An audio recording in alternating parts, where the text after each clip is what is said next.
Buenos días, compañeros y profesora Elisa. Nosotros somos el equipo número 2 y vamos a presentar la segunda parte de los temas del libro.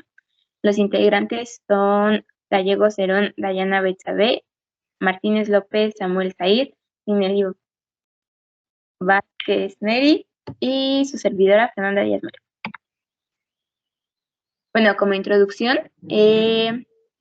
vamos a ver 3 puntos importantes, que es el consumo, que exploraremos cómo se comportan los hábitos del consumo total en los hogares y el consumo en general. Y podemos observar que tenemos la fórmula que es D igual a A más D y Y. Y también explicaremos qué es la inversión y en qué condiciones esta cambia o varía. En el segundo punto tenemos la producción de equilibrio, que es la fórmula que tenemos en la segunda fórmula que tenemos, que es Y es igual a C más I más G. Estas fórmulas mis compañeros lo van a explicar posteriormente, que es la producción que se encuentra en el nivel de equilibrio cuando la cantidad producida es igual a la demanda. Una situación de equilibrio es aquella que no se ve sometida a fuerzas que la pueden alterar. Y el tercer punto son método de fugas e inyecciones en el equilibrio. Las fugas que reducen el gasto de producción nacional y reducen la renta nacional. Las inyecciones añaden al gasto en la producción nacional y aumentan la renta nacional. Continuamos.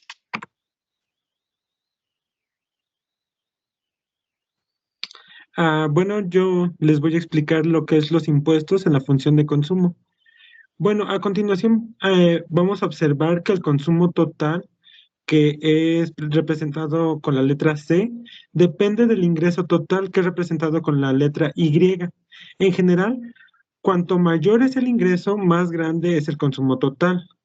Esto, para ilustrarlo, vamos a usar una fórmula, una función lineal de consumo específico que nos dice que el consumo específico es igual al monto de consumo que tendría lugar si el ingreso nacional fuera de cero más la propensión marginal a consumir, y esto a su vez se va a multiplicar por el ingreso antes de impuestos. La siguiente, por favor, compañera.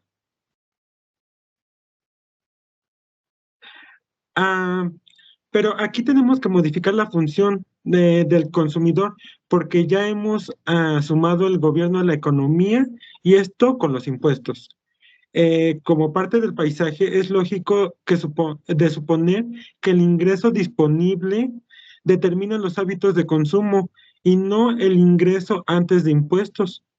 Aquí nos muestra un ejemplo y nos dice que si usted gana $1,000,000, pero tiene que pagar $950,000 de impuestos, no dispone de más ingresos que quien gana $50,000 y no paga impuestos. Lo que uno tiene para gastar en consumo real es su ingreso disponible, no el ingreso antes de impuestos. La siguiente, compañera. Para modificar nuestra función del consumo total a modo de que se incorpore el ingreso disponible en lugar del ingreso antes de impuestos, escribimos en sustitución de la fórmula que habíamos visto con anterioridad, que era el consumo en específico es igual al monto del consumo más la proporción marginal, y esto a su vez multiplicado por los ingresos antes de impuestos. Esto lo vamos a modificar por nuestra siguiente fórmula que nos va a explicar que el consumo en específico es igual al monto del consumo más la proporción marginal a consumir, y esto por el ingreso disponible. Ahora, nuestra función del consumo depende del ingreso disponible y no del ingreso antes de impuestos. La siguiente, compañera. Pero aquí tenemos una pregunta. ¿Qué pasa con la inversión? Bueno, pues el gobierno incide en las actividades de inversión mediante su tratamiento de la depreciación y otras políticas fiscales. La inversión también varía con las condiciones económicas y la tasa de interés, como lo veremos luego. Para nuestros fines de momento, suponemos que todavía la inversión es planeada y es autónoma.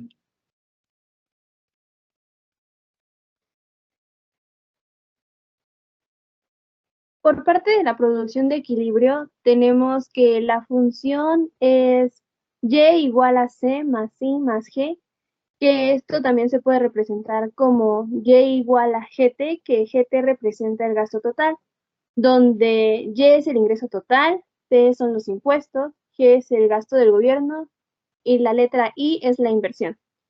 Si el gasto es mayor a los impuestos, el gobierno pide prestado al público para financiar esto a través de la venta de bonos y certificados de la tesorería. También tenemos que si la producción excede el gasto planeado, habrá un incremento imprevisto en las existencias a la inversión real que supera la inversión planeada. En cambio, si estas variables son mayores que y, habrá una reducción inesperada en las existencias. Siguiente, por favor. En el ejemplo que nos muestra el libro, dice que se tiene la función del consumo antes de introducir al gobierno es de c igual a 100 más 0.75y. Esto pasa a convertirse como c igual a 100 más 0.75y de la variable, o bien c igual a 100 más 0.75 de y menos t. El siguiente, por favor.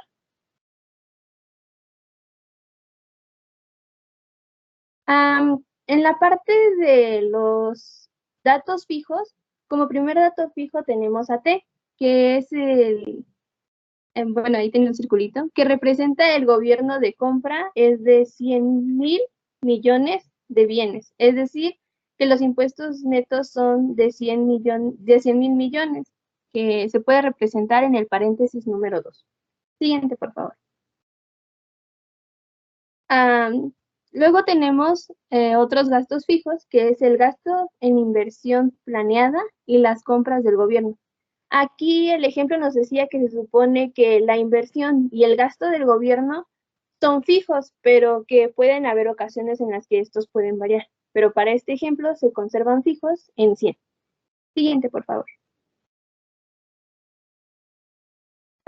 Posteriormente vamos a calcular el gasto total planeado en varios niveles de ingreso disponible. Por ejemplo, en el caso donde dice y igual a 500, que nos podemos fijar en producción en el inciso número 1, si continuamos ahí, dice que el ingreso disponible sería igual de y menos t, en donde t nos representaría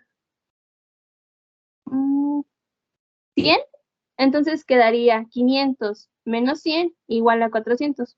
Por lo tanto, ese resultado lo colocamos en el ingreso disponible. Siguiente, por favor. Aquí tenemos la ejemplificación de lo anteriormente mencionado. Dice, si se supone que ingreso y gasto son fijos en 100, el gasto total planeado es de 600, quedando C más ingreso más gasto, y esto es representado como el 400 menos 100 menos 100, quedando la producción de 500, que el gasto planeado es mayor a 100 millones en este caso, que la producción. Y siguiente, por favor. Y la explicación a esto es que hay una reducción imprevista de 100 en las existencias, lo que da a las empresas un incentivo para poder aumentar la producción. Así la producción de 500 está debajo del equilibrio. Siguiente. Por otro lado, en este ejemplo es de la misma tabla, pero nos maneja lo contrario. Aquí nos dice que si y es igual a 1300, entonces la función de y nos quedaría como 1200, quedando como el gasto total planeado de 1200, siendo aquí el gasto planeado menor que la producción, habiendo un aumento de imprevisto en 100,000 unidades, bueno, 100 millones de unidades en las existencias. Esto hace que las empresas tiendan un incentivo para reducir la producción. Es decir, este ya se pasó de lo que debería de ser. Siguiente. Y aquí está la explicación. Así la producción de 1300 está sobre el punto de equilibrio. Cuando Y es igual a 900, es decir, el ingreso total es a 900, esto es igual al gasto total planeado y solo en Y, que en este caso sería la mitad, es en el único punto donde va a haber un equilibrio. Siguiente. Y eso sería todo de mi parte.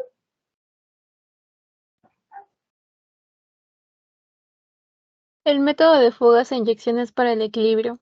Aquí básicamente es que el gobierno retira los impuestos netos del flujo y los hogares ahorran parte de su ingreso, lo cual esto representa que también hay una fuga del flujo de ingresos. Aquí las inyecciones del gasto planeado son las compras del gobierno que se representan con G y la inversión planeada que sí. Si las fugas que son S más T son igual a las inyecciones programadas que son I más el gasto. Y estos alcanzan el equilibrio. También el método de la fuga de gasto se representa como S más T igual a I más G, que serían las fugas, que es igual a las inyecciones programadas. Aquí se tienen que derivar. Se usa el consumo como variable principal. Por lo tanto, se tiene que escribir consumo más las fugas, que tiene que ser igual a las inyecciones programadas con el consumo. Y aquí para la derivar va a quedar con la resta, o sea, le tiene que restar el consumo. Por lo tanto, queda como al inicio. Aquí aquí está representando básicamente cuando el gobierno está interviniendo. Está haciendo la política fiscal expansiva. Siguiente.